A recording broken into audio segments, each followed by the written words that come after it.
నమస్తే. Welcome to our channel. Senior journalist Damu Balaji గారు ఉన్నారు. వారితో మాట్లాడదాం. సార్ నమస్తే సార్. నమస్తే. వేణుస్వామి ఒక సంచలనాత్మకమైన ప్రకటన చేశారు సార్. నా జోలికి వచ్చినందుకే సినిమా ఇండస్ట్రీకి ఈ కష్టాలు అని. సినిమా ఇండస్ట్రీ ఎవరు సార్ ఆయన జోలికి వెళ్ళింది? నిజంగానే ఆయన జోలికి వెళ్ళినందుకే సినిమా ఇండస్ట్రీకి కష్టాలా? వేణుస్వామి అంటే దాన్ని ఏమంటారు, మనకి చాలా మంది ఎంటర్టైనర్స్ ఉంటారు.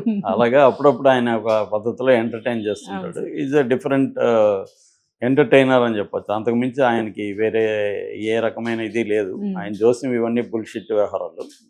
జ్యోతిష్యమే బుల్షిట్ నా అభిప్రాయంలో. జ్యోతిష్యం అంటే ఏం లేదు, మన మనిషికి ఫ్యూచర్ ఏమవుతుంది అనేది ప్రతి ఒక్కరికి ఒక కన్సర్న్ ఉంటుంది, ఒక యాంగ్జైటీ ఉంటుంది. ముఖ్యంగా అన్సర్టనిటీ లైఫ్లో పెరిగే కొద్దీ ఏం జరుగుతుందో తెలుసుకోవాలని ఒక కుతూహలం ఉంటుంది, క్యూరియాసిటీ ఉంటుంది. రెండోది, మనకున్న మనుషులకి అందరికీ సమస్యలు ఉంటాయి. సమస్య లేకపోతే మనం క్రియేట్ చేసుకోగలం. మనిషికుండే గొప్ప లక్షణం ఏంటంటే వీ క్రియేట్ ప్రాబ్లమ్స్. సో లకాన్ అనే ఒక సైకాలజిస్ట్ ఏమంటే people need suffering to feel alive అంటాడు. అంటే హ్యాపీగా ఉంటే వాళ్ళకి నచ్చదు, వాళ్ళ హ్యాపీనెస్ని వాళ్ళే చంపుకొని సఫరింగ్ని కోరుకుంటారు మనుషులు. ఎందుకంటే సఫరింగ్లో అలైవ్ ఫీలింగ్ ఉంటుంది అనేది ఆయన ఫ్రెంచి సైకాలజిస్ట్, సైకో అనాలిస్ట్ చెప్పిన విషయం. అది నేను గట్టిగా నమ్ముతాను నేను కూడా. సో ఎందుకంటే పర్సనల్గా నేను కూడా చూశాను. అలాగే మనుషులు సఫర్ అవుతుంటారు కాబట్టి ఈ సఫరింగ్ నుంచి బయటపడడానికి వాళ్ళు ట్రై చేస్తూ ఉంటారు. ఒక పక్క లోపల వాళ్ళకి తెలియకుండా దాన్ని ఎంజాయ్ కూడా చేస్తుంటారు. సో ఈ యాంగిల్లో తీసుకున్నప్పుడు ప్రతి మనిషికి ఎప్పుడైనా కూడా అవసరం. అట్లాగే ఇండియాలో పంచాంగం అనేది ఏర్పడే దానికి హిస్టోరియన్స్ అంతా కూడా కోసాంబ లాంటి వాళ్ళు క్లియర్గా ఎక్స్ప్లెయిన్ చేశారు. ఇండియా అనేది ఋతుపవనాల మీద ఆధారపడి వ్యవసాయ ప్రధానంగా ఉన్న దేశం కాబట్టి ఋతుపవనాలని ప్రిడిక్ట్ చేయాలి ముందుగా. అంటే ఎప్పుడు వర్షాలు వస్తాయి, ఏ డేట్లో వస్తాయి, ఏ మంత్లో వస్తాయి, దానికి ప్రిపేర్ అవ్వాలి. అంటే వ్యవసాయానికి పొలాన్ని రెడీ చేసుకోవాలి, విత్తనాలు రెడీ చేసుకోవాలి, ఇవన్నీ రెడీ చేసుకోవాలి. కాబట్టి పంచాంగం ఈ పని చేస్తుంది అన్నమాట. పంచాంగం ఏం చేస్తుందంటే వాతావరణాలని, ఋతువుల్ని, వర్షాన్ని దీనంతా అంచనా వేసి, అంటే గత అనుభవాల నుంచి అంచనా వేసి ఈ సైక్లిక్ గా ఉంటుంది కాబట్టి మనకి ఋతుపవనాలు ఒకే పీరియడ్లో వస్తుంటాయి కాబట్టి దాన్ని అంచనా వేసి ఏ క్రమంలో ఎటువంటి పంటలు వేయాలి, దానికి ఎలా ప్రిపేర్ చేయాలి, ఇది బేసిక్గా పంచాంగం ఒకప్పుడు ప్లే చేసిన ఇదే. దాన్ని వీళ్ళు ఏం చేశారంటే మెల్లమెల్లగా మనుషుల వ్యక్తిగత జీవితాలకు సంబంధించి కూడా ఈ గ్రహాలు అనేవి వ్యక్తిగత జీవితాలని ఇన్ఫ్లుయెన్స్ చేస్తాయి.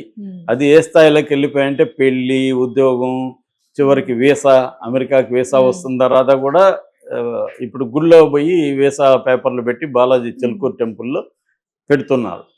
ఈ స్థాయికి వెళ్ళిపోయింది. ఇంకా మన ఎనిమీస్ని నాశనం చేయమని కూడా కోరుకోవడం ఇవన్నీ కూడా అయిపోయింది. అంటే దేవుడు అనేవాడు ఏదో మనకి వరాలు ఇవ్వాలనే కాంటెక్స్ట్లో వెళ్ళింది. ఈ కాంటెక్స్ట్లో జ్యోతిష్యం అనేది టెక్నాలజీ వచ్చినాక భక్తి పెరిగింది, జ్యోతిష్యం కూడా పెరిగింది. సో ఆ కాంటెక్స్ట్లో మనకేందంటే అక్కడక్కడ ఇలాంటి ఒక సెలబ్రిటీ స్టేటస్ ఉంటే మార్కెట్ పెరుగుతుంది. ఇప్పుడు ఈయన వేణుస్వామి టీనేజ్ నుంచి కూడా సినిమా రంగంలో ఉన్నాడు. చిన్న చిన్న పురోహితుడు వేషాలు అవన్నీ వేయడం, ఆ క్రమంలో సినిమా రంగంతో దగ్గరగా ఉన్నాడు. ఆయన బాగా ఇంటెలిజెంట్. చాలామంది జ్యోతిష్ శాస్త్రులు ఇంటెలిజెంట్ ఉంటారు. ఎందుకంటే మా ఫాదర్ కూడా జ్యోతిష్యం చెప్పేవాడు. తర్వాత వాస్తు ఇవన్నీ నేను చిన్నప్పటి నుంచి కొన్ని వందల సార్లు ఇంట్లో రోజు మాకు ఒక 10 మంది వచ్చేవాడు. ఈయన ఎలా చెప్తున్నాడు ఇదంతా నేను స్టడీ చేసేవాడు. సో చాలాసార్లు వాళ్ళే చెప్పేస్తూ ఉంటారు వాళ్ళ సమస్యలు. దాన్ని ఈయన ఒక పద్య రూపంలో చెప్తాడు. అంటే గురువు 7వ ఇంట్లో ఉన్నాడు, శుక్రుడు 12వ ఇంట్లో ఉన్నాడు, రాహువు 4వ ఇంట్లో ఉన్నాడు, గురువు శుక్రుడు 12 ఇంట్లో ఉంటే ఇది అవుతుంది, కష్టంబులు నష్టంబులు అనే ఒక శ్లోకం చదివి వాళ్ళు చెప్పిన దాన్నే ఈయన థియరాటికల్గా చెప్తే భలే చెప్పారు, అవును కరెక్టే చెప్పారని వాళ్ళు అంటారు. సో ఈ క్లవర్నెస్ ఉంటుంది. అంటే ఎదుటోడికి ఏ సమస్య ఉంది, దీనికి ఎలాగా మనం వీళ్ళ సైకాలజీ మీద ఎలా ప్లే చేయాలనేది బేసిక్గా ఒక రకమైన సైకాలజిస్టులు అనుకోవచ్చు జ్యోతిష్లో. అంటే జనరల్గా హోప్ని క్రియేట్ చేస్తారు ఎక్కువగా. నీకు 6 నెలల తర్వాత బాగుంటుంది, ఈ లోపల వీళ్ళకి ఒక యాక్షన్ ఐటమ్ ఇస్తారు. నువ్వు ఫలాని గుడిని తిరుగు, లేకపోతే నవగ్రహ శాంతి చెయ్యి, ఇంకోటి ఏదో ఒక యాక్షన్ ఐటమ్ ఇచ్చి అంటే మనం కూడా మన భవిష్యత్తు కోసం ఈ పని చేస్తే నీకు అవుతుంది, ఒక హోప్ని క్రియేట్ చేస్తుంది. ఈ లోపల ఒక్కోసారి చాలా సమస్యలు పరిష్కారం అవుతాయి ఈ 6 నెలల్లో.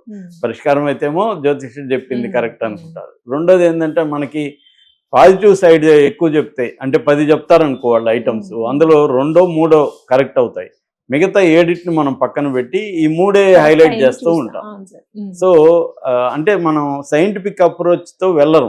మనం అందరూ కూడా ఒక భక్తి అంటేనే ఒక మూఢనమ్మకం, జ్యోతిష్యం అంటేనే ఒక మూఢనమ్మకం కాబట్టి లాజిక్ రీజన్ అప్లై చేయం కాబట్టి వీళ్ళు నడుస్తూ ఉంటుంది వీళ్ళది. సో అలాగా ఈయన సినిమా ఇండస్ట్రీని దగ్గరగా స్టడీ చేసి ఫస్ట్ ఈయన వైబ్రేషన్ టైటిల్స్ అని ఇచ్చేవాడు. అంటే టైటిల్ పెడితే దానికి వైబ్రేషన్ ఉందా లేదా అని చెప్తాడు అనమాట ఈయన.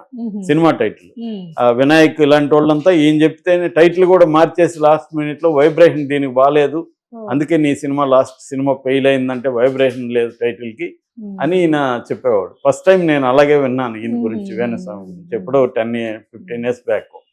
సో అలాగా ఈయన సెలబ్రిటీలకు ఉండే వీక్నెస్లు, వాళ్ళకు ఉండే వల్నరబిలిటీస్లు, వాళ్ళకు ఉండే భయాలు, వీటిని క్యాష్గా మార్చుకోవడం మొదలుపెట్టాడు. ఈ క్రమంలో ఆయనకు ఒక సర్కిల్ వచ్చింది. ఈ సర్కిల్ని ఉపయోగించుకొని ఆయన ఓన్లీ జ్యోతిష్యం మీద ఎక్కువ డబ్బులు రావు, కోట్లు అయితే ఇవ్వరు కదా జ్యోతిష్యానికి, మహా అంటే 1000 ఇస్తారు, అంతకంటే రావు కదా. దానివల్ల ఈయన ఏం చేస్తాడంటే రియల్ ఎస్టేట్ ఎంటర్ అయ్యాడు. తనకి సర్కిల్ ఉంది, రియల్ ఎస్టేట్ ఒక సెలబ్రిటీ క్లయింట్లు, డబ్బున్న రిచ్ క్లయింట్లు ఉన్నారు, వీళ్ళకి రియల్ ఎస్టేట్ అమ్మడం మొదలుపెట్టాడు. అట్లాగే ఒక పబ్బు పెట్టాడు. సో తనకు వచ్చిన సర్కిల్ని ఆయన క్యాష్ చేసుకోవడం మొదలు. ఇదేం తప్పు కాదు, ఇదొక బిజినెస్ వెంచర్గా దాన్ని మార్చుకున్నాడు. అయితే దీన్ని నమ్మించడమే మనకి ఇప్పుడు ప్రాబ్లం తప్ప. సో అలాగా ఈయన ఏదో ప్రిడిక్షన్ చేస్తున్నాడు. ఆ ప్రిడిక్షన్ చాలా వరకు తప్పులు అవుతుంటాయి, కొన్ని రాంగ్ అవుతుంటాయి. ఎవరైనా, నేను కూడా జ్యోతిష్యం ఎవరు మీరైనా చెప్పచ్చు. ఎందుకంటే ఒక రాయి వేస్తారు, ఆ రాయి తగలచ్చు, తగలకపోవచ్చు కదా. నెక్స్ట్ మళ్ళీ మోడీ వస్తాడని నేనేం చెప్పచ్చు. అది జ్యోతిష్యం అవసరం లేదు కదా, మామూలుగా పరిస్థితులు అర్థం చేసుకుంటే చెప్పచ్చు. సో అది ఒకవేళ మోడీ వస్తే నేనే చెప్పినట్టు, మోడీ రాకపోతే సైలెంట్గా ఉండడం, మళ్ళీ ఏదో చెప్తుంటా కదా నేను, ఇవన్నీ కరెక్ట్ అయినాయని చెప్తాను. అలాగా జ్యోతిష్యం అనేది అలాగా నడుస్తుంటుంది. ఇప్పుడు ఆయన కొత్తగా ఏం చెప్తున్నాడంటే, సినిమా ఇండస్ట్రీ నన్ను గెలికింది కాబట్టి సినిమా ఇండస్ట్రీ కష్టాలు, అందుకనే జానీ మాస్టర్, ఆయన పేర్లు చెప్పలేదు కానీ కొంత ఇండైరెక్ట్ చెప్పంటే, జానీ మాస్టర్ని ఒక నేషనల్ అవార్డు అతన్ని టార్చర్ పెట్టాడు, తర్వాత నాగార్జున్ని ఇబ్బందులు పెట్టారు, తర్వాత అల్లు అర్జున్ అరెస్ట్ అయ్యాడు, మోహన్ బాబు అజ్ఞాతంలోకి వెళ్ళాలని పరిస్థితి. ఇలాగ సినిమా ఇండస్ట్రీకి ఇన్ని కష్టాలు రావడానికి కారణం నేనే అంటున్నాను. మరి రేవంత్ రెడ్డి ఏమవ్వాలి? కష్టాలు పెట్టింది ఎవరు? రేవంత్ రెడ్డి కదా. సో ఈయన ఎవడికి వాడు ఇలాగే ఉంటుంది వ్యవహారం. ఇతను వచ్చి నేనే అంటున్నాను. మామూలుగా ఒక సామెత ఉంది, కుమ్మరి చక్రం ఉంటుంది కదా, ఆ చక్రం మీద ఈగ కూర్చొని ఈ చక్రాన్ని నేనే తిప్పుతానని అనుకుంటుంది ఈగ. అది తిరుగుతుంది, చక్రం తిరుగుతుంది కాబట్టి ఈగది, కానీ ఈగ ఏమనుకుంటుంది, నేను తిప్పుతాను. అలాగా మనం చాలా మంది ఏమనుకుంటాం, మన వల్లే అయింది ఈ పని అని అనుకుంటుంటాము. అలాగా ఈయన కూడా ఒక ఈగ లాంటి వాడు. చక్రం అనేది రేవంత్ రెడ్డి యాక్చువల్గా తిప్పేది ఆయన. రేవంత్ రెడ్డి నిర్ణయాల వల్ల ఇవి జరుగుతున్నాయి ప్రధానంగా. కానీ ఈయనేమనుకుంటున్నాడు, నా వల్లే నన్ను కెలికారు కాబట్టి ఇది వచ్చిందని అంటున్నాడు. ఈయన ఏమి కెలికారంటే TV5 గట్టిగా ఈయన వేసుకుంది. ఎందుకంటే ఈయన గతంలో ఎవరో విడిపోతారని, 4 విడిపోతారంటే 2 విడిపోతున్నారు. ఎందుకంటే మనకి డైవర్స్ రేట్ అనేది సెలబ్రిటీల దీంట్లో 60% పైన ఉంది. అందులో ఎవడైనా చెప్పొచ్చు ఇది స్టడీ చేస్తే. పైగా ప్రతి ఒక్కరు పెళ్లి చేసుకున్న వాళ్ళంతా విడిపోతారని చెప్తుంటే, అందులో ఎవరో ఒకరు సెలబ్రిటీ విడిపోతే మిగతా పక్కన పెట్టి ఈయన చెప్పాడు చూడు విడిపోయిందని మీడియా రాస్తారు. అలాగే ఈయన సమంత నాగచైతన్య విడిపోతారని చెప్పారు, విడిపోయారు.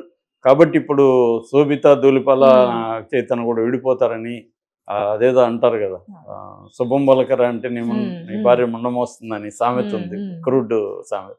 అలాగే అయినా వాళ్ళు నిశ్చితార్థం ఉంది శుభం పలకర అంటే ఈ నోరు పలకమని కూడా అడగలేదు, కానీ ఈయన అతిగా పోయి చేశాడు. దాంతో నెగిటివ్ వచ్చింది. ఈయన మీద మహిళా కమిషన్కి కంప్లైంట్ ఇచ్చింది సినిమా జర్నలిస్టుల అసోసియేషన్. అట్లాగే మూర్తి TV5లో గట్టిగా ఈయన్ని వేసుకున్నాడు. అలా ఎందుకంటే ఈయన జగన్ మనిషి కాబట్టి, TV5 తెలుగుదేశం వాళ్ళు కాబట్టి వాళ్ళు ఆ యాంగిల్లో దీన్ని ఉపయోగించుకున్నారు. రాజకీయాలు కూడా ఉన్నాయి ఇక్కడ. ఇలాగా